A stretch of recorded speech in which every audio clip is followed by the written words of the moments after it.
Welcome everyone to our short sermon series. This month in November, we're going to be doing something a little bit different. So in the month of November, the church asks us to pray in a particular way for all the faithful departed, but it's also a month where we're called to reflect on our own mortality and preparing ourselves to meet our Lord. So the church has traditionally put forward what's called the four last things. So that is death, judgment, hell, and heaven. And so we're going to be focusing on those over the next 4 episodes in our short sermon series. So we're just going to jump right in with our first episode and focus on death. Cherry subject, right? And we're mostly just going to be working right out of the catechism on this. So in paragraph 1008 of the catechism just comes right out and says, right, that death is a consequence of sin. Right? And it says, even though man's nature is mortal, God had destined him not to die. Death was therefore contrary to the plans of God the Creator, and entered the world as a consequence of sin.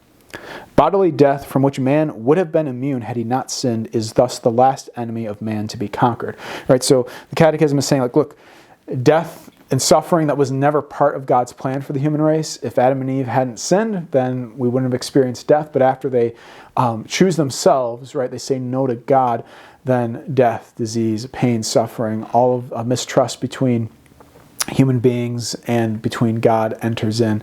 Those are all the painful consequences of sin, right?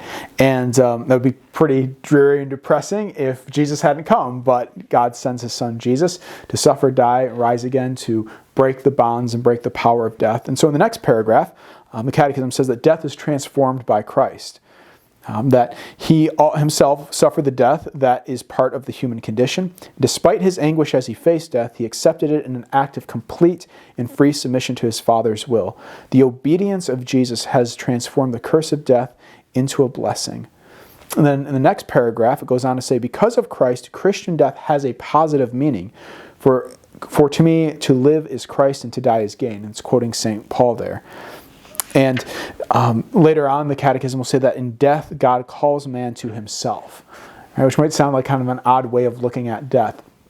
But that in death, right, because Jesus has transformed it into really the meeting ground, right, the crossing over into eternity, that meeting place of the Lord, that's meant to be a place of great hope, right? As Christians, we're not meant to be fearful, or we're not meant to be you're just depressed at the notion of dying, and that yes, we experience suffering when our loved ones experience death, but we are not, as Christians, we're not meant to be without hope. That Christ has transformed what is an awful, horrible thing on its own. He's transformed it into something positive, because now it becomes that meeting point of ourselves with the Lord at the end of our lives. And so one of the practical things that we should all do, and that the church encourages us to do, is to prepare for death, right? To pray for a happy death, right? Ask the Lord to grant us the grace of a happy death, to receive the sacraments frequently, so that we're always prepared to meet our Lord.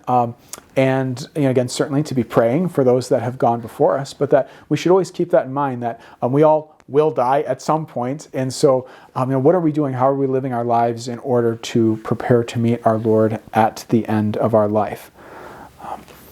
And just a couple other paragraphs here that the Catechism mentions. In 1013, it says that death is the end of man's earthly pilgrimage, of the time of grace and mercy which God offers him so as to work out his earthly life in keeping with the divine plan and to decide his ultimate destiny.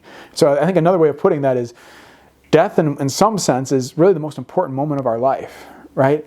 That's the moment where we are either going to be with God for all of eternity or not. And so that's the importance of always, right, living our life in union with Christ and with his church, and preparing ourselves from the moment of death. So I'll just close with this. The church also recommends, again, praying for the grace of a happy death. St. Joseph is the patron of a happy death, so certainly encourage asking for his prayers and intercession for us. But this passage from the Imitation of Christ, I think it really drives home the point of how important we are to take our own death in preparing to meet our Lord.